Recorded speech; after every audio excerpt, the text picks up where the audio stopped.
Tumataas na guys yung paa ko. Sobrang pagod.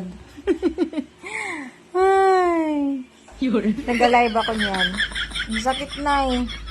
Kaya tataas muna natin. Ay, taas-taas muna. Shout out sa mga pagod na dyan ang paa. Stretch mo yung paa. Nawawa naman. Namamanhid na. While naka-live, ayan, nakataas ang paa. Uy, shout out pala sa nagpalipad sa akin. Thank you so much. Ay, grabe yun. Namamanhid talaga. Namamanhid yung paa ko. Shout out sa gusto maghilot dyan. Magpapahilot na muna tayo. Pagod na sa kailangan taas ang paa. Grabe, sakit oy.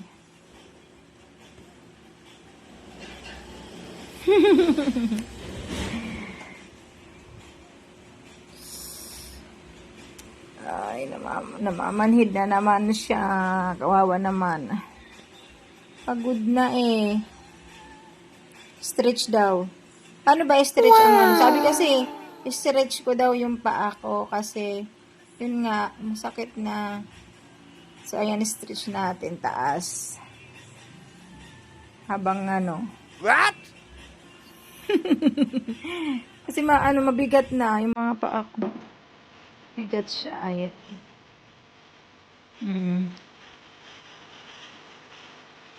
Naka-live yan.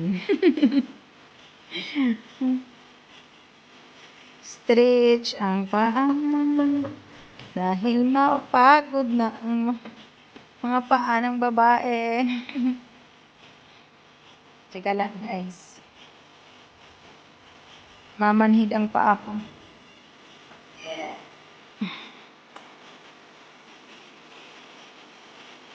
Mamanhid eh.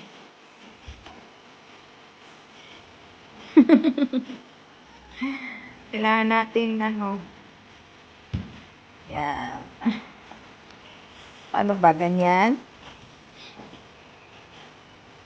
Ano ba yan?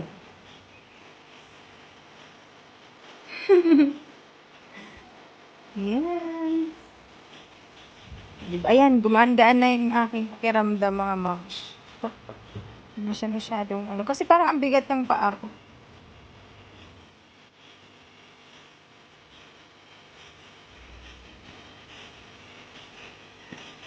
Ayan, stretch.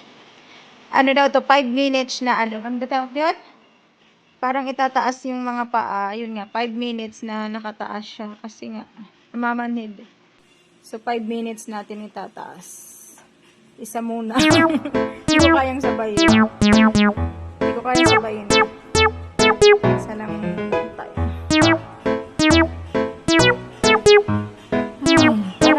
Parang siya. Tawag niyan. Ganda pala eh. Ayan o. Yung isa naman. Taas natin.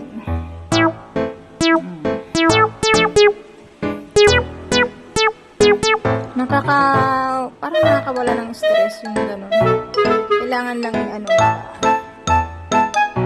nakakapagod lang magtaas din.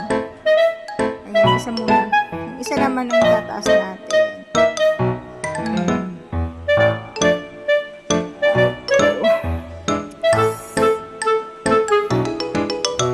Isa naman. Palitan lang.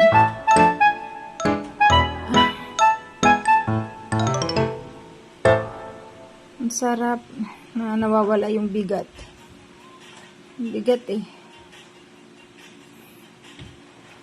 5 minutes na, ayan na, malapit na pag mag 5 minutes. O, diba? Parang nawala na yung manhid ng paa ko. Kailangan lang talaga itaas.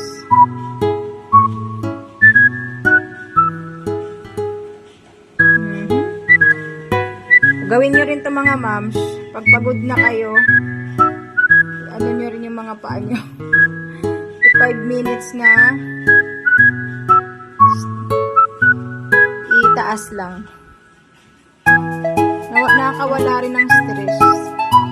Stress na yung mga paa ko. Diba? Nakakawala. Tumutunog ko siya. Oh, pak. Ayan. Done na yung aking 5 minutes na pagtaas ng aking mga paa.